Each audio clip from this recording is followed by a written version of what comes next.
गुरांची वाहतूक करणारी गाडी पकडत असल्याच्या रागातनं गोरक्षक अनिरुद्ध संतोष डोके आणि विनोद बारगजे यांना धक्काबुक्की करत जीवे ठार मारण्याची धमकी दिल्याची घटना खालापुरात घडली आहे। या घटनेनंतर मोठ्या संख्येनं बजरंग दलाचे कार्यकर्ते गोरक्षक खालापूर पोलीस ठाणे परिसरात जमा झालेले होते। मिळालेल्या माहितीनुसार बुधवारी अनिरुद्ध आणि विनोद दुचाकीवरनं खोपोली पेण मार्गावरती प्रवास करत असताना शिरवली गावाच्या हद्दीत टेम्पोजवळ गर्दी दिसल्यानं थांबले होते। टेम्पोमध्ये बैल असल्याचं बघून चौकशी करत असताना त्या ठिकाणी असलेले काही जण अंगावरती धावून आले। गोरक्षकांनी मंगळवारी पिकअप गाडी पकडून दिल्याचा राग मनात धरून 3 ते 4 जणांनी अनिरुद्ध आणि विनोदला धक्काबुक्की केली। पोलिसांना घटनेची माहिती मिळाल्यानंतर बैल वाहक टेम्पोसह सर्वांना पोलीस ठाण्यात आणण्यात आलं। गोरक्षकांना धक्काबुक्की झाल्याचं समजताच परिसरातील बजरंग दल कार्यकर्ते मोठ्या संख्येनं पोलीस ठाण्यात जमा झालेले होते। सर्वांना सर्वप्रथम जय श्रीराम। आज जी काही निंदनीय घटना घडलेली आहे खालापूरमध्ये, गोरक्षकांवर हल्ले होत आहेत, गोरक्षकांना मारण्याची धमक्या दिल्या जात आहेत। आज मी माझा परिचय देतो। मी श्री सचिन भगवान धुळे, विश्व हिंदू परिषद बजरंग दल कोकण प्रांत संवर्धनाचा पद आहे माझ्याकडे पूर्ण कोकणाचा।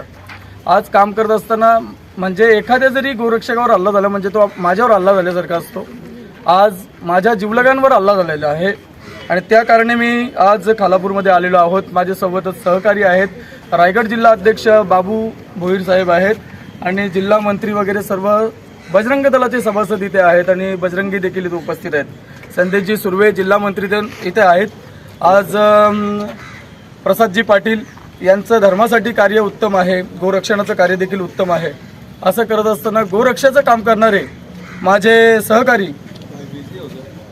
अनिरुद्ध आणि विनोद यांच्यावर गो तस्कर आणि गो कसाई, गोमांस मातेची कसाई म्हणजे कटिंग करणारे कसाई जे आहेत, यांनी सकाळी त्यांच्यावरती हल्ला केलेला आहे, त्यांना मारण्याच्या धमक्या दिलेल्या आहेत। त्या संदर्भात आम्ही FIR दिलेली आहे आज पोलीस स्टेशनमध्ये आणि मला पोलीस प्रशासनावर विश्वास आहे। त्यांनी गोरक्षकांच्यावरती देखील थोडंसं लक्ष दिलं पाहिजे, त्यांच्या सुरक्षेचा विचार केला पाहिजे आणि गोरक्षकांना त्यांनी सपोर्ट केला पाहिजे। आणि मला वाटतं खालापूर पोलीस स्टेशनमधून तसं सपोर्ट भेटलाय का तुम्हाला? हां, खालापूर पोलीस स्टेशन त्यांना सहकार्य करत आहे। गो तस्कर जे पण आहेत, जे धमक्या देत आहेत, लक्षात घ्या तुम्ही हिंदू बहुल एरियामध्ये राहताय आणि अशा प्रसंगी पण तुम्ही जर हिंदू पोरांना जर गोरक्षकांना धमक्या देताय की तुम्हाला आम्ही मारू आणि आम्ही अंगावर केस घेऊ, तर खेळणं समजू नका। हे खेळणं समजायचं बंद करा। गोमाता ही राज्यमाता आहे, आता पूर्ण वरपासून सपोर्ट आहे, समजून घ्या। गोरक्षा करणार आणि करत राहणार जोपर्यंत शेवटचा रक्त प्रत्येक हिंदूमध्ये आणि प्रत्येक हिंदूंनी गोरक्षासाठी यायचं बाहेर। हे फक्त एखादी 4-5 जण जातात गोरक्षा करतात असं समजू नका, त्यांच्या मागे खूप मोठी टीम आहे। बदलापूर, वांगणी, शेलू, नेरळ, माथेरान, कर्जत, खालापूर, रसायनी, पेन, पनवेल, उरण, अख्ख्या पंचक्रोशीत आज आमची खूप मोठी टीम आहे।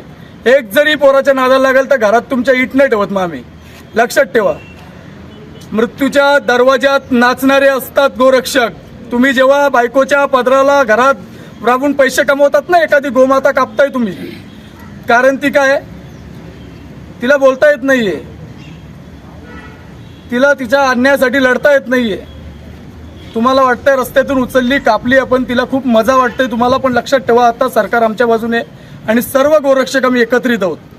त्यांना त्रास देण्याचा, त्यांना धमक्या देण्याचा जर प्रयत्न केला तर सचिन धुळे नाव सामान्य नाव नाहीये, मी असाच प्रांताच्या पदावर गेलेलो नाहीये। तर हे सर्वांना तुम्हाला सांगू इच्छितो, गो तस्करांना, गो तस्कर जर हिंदू असतील तर लाजा वाटल्या पाहिजेत तुम्हाला। तुमच्या स्वतःच्या आया बाई का तुम्ही अशा बाहेर सोडाल काय? आज गोमाता तुम्ही डायरेक्टली उचलताय, पैशासाठी देताय, तर हे बंद करा। मेहनत करून पैसा कमवा तुम्ही, हे असे लाचारी धंदे करू नका।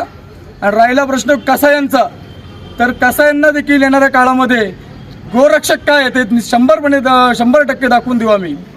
आणि तुम्हाला कधी त्रास झाला तर आम्ही तुमच्या सोबत आहेत, काही काळजी करायचं नाही। संपूर्ण खालापूर, कर्जत, खोपोली, संपूर्ण परिसरातले गोरक्षक एकत्रित येतील आणि याच्यावरती कारवाई होईल। धन्यवाद।